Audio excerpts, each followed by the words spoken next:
Is A Course in Miracles a New Age philosophy or a New Age thought system? This is a question that came up because a friend recently texted me asking me what did I think about the idea that God sent us down to earth, or we came to earth kind of as a school to learn our lessons, and as we learn our lessons, we evolve and we return ultimately to God. And she didn't seem to like that idea completely, or she didn't feel comfortable with that idea, and she wanted to hear what I had to say about it. So what I said was, on some level, you could say that there's some truth to that, right? And this is kind of like a New Age idea. On a certain level, there is some truth to it, in a sense. And obviously, A Course in Miracles is like presenting a curriculum, right? It's preventing. I keep saying preventing. Sorry, Freudian slip maybe. Presenting a whole curriculum of study that you will use to help to undo the ego thought system and learn the Holy Spirit's thought system. And in doing that, you will learn whatever lessons you need to graduate the course, right? And you will, as the Course says, through doing this process, you will ultimately return your mind back to God, and you will return home once again. Now, the Course does not go into great detail about that, about what that's going to look like. And Jesus makes a point to say that, he's not going to tell us what it looks like as if he could, but that if we do the Course and we remove the blocks to the awareness of love's presence, then we will know what it is for ourselves. We will have that realization. Now that's true on a certain level, that there are lessons, that we have lessons that we each need to learn in our, you could call it our forgiveness process, or our atonement process, or the process of our own curriculum that we're following, guided by our higher self or the Holy Spirit. And now, there's a deeper understanding, though, that goes beyond that New Age idea, which is that really there's only one lesson, right? There's only one lesson to learn, and that is the atonement principle, which is that separation from God never happened, right? So in that sense, God did not send us anywhere, right? God, from the Course's perspective, from an ultimate perspective with the Course, God doesn't do anything, because God is the only reality, and anything that is, you could say, has any duality in it, is part of the dream or the illusion that we are waking up from. And when we fully awaken from the dream, we will realize that we've never left, that we've always been home, that we've always been one with God, and that's an illusion.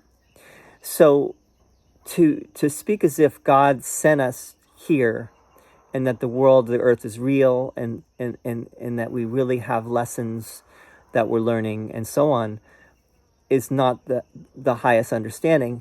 So that's where that New Age concept has its limitations. And also, there are other New Age ideas.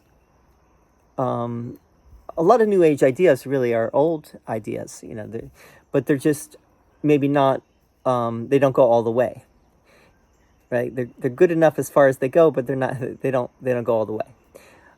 Even an idea like reincarnation is, in a sense, is it like a New Age idea, karma and reincarnation, but it's also very old. It's part of, if you look at the Bhagavad Gita, Hinduism, it's right there. Now, from a certain perspective, karma and reincarnation seem very real. But again, from that highest perspective, they're just part of the illusion right? And Jesus makes a point in the Course to not say that reincarnation is true or not true. He says, if it's useful as an idea for you, then use it. But otherwise, he's not going to, he doesn't tell us. He does say that, from the Course's perspective, one lifetime or in a body or many lifetimes in a body is not true.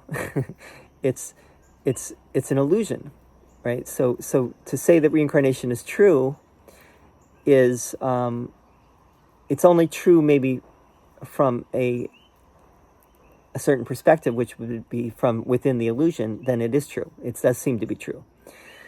And let's see, what other New Age ideas? I mean, other ideas like that God created the world in order to experience duality, for example. That God needed to experience duality, so God created the world, or as a game of hide and seek, or as a play.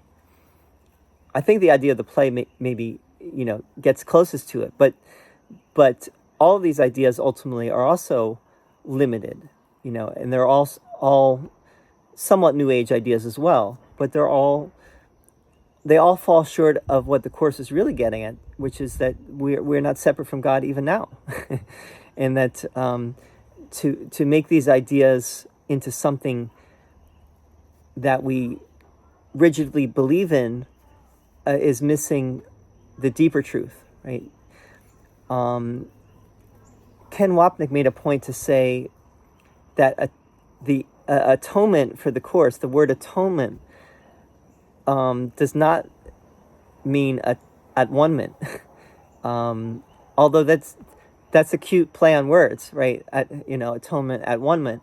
And definitely atonement for the Course is not like that God had to sacrifice his son, and his son had to suffer in order to take away the sins of the world. So in that sense, at-one-ment, if you say atonement means at-one-ment,